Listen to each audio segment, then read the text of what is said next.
So dear subscribers, today I will tell you how you can fix your problem, so if Instagram crashes on your iPhone, so how you can also fix it.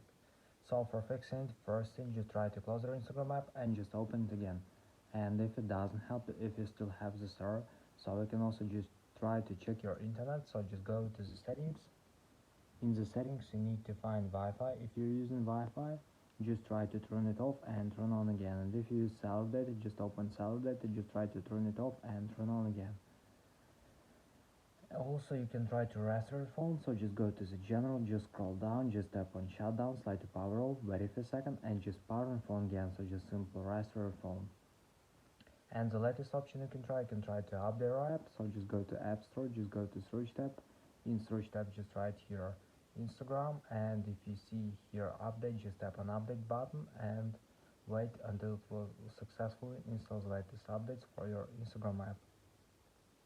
So just write here Instagram.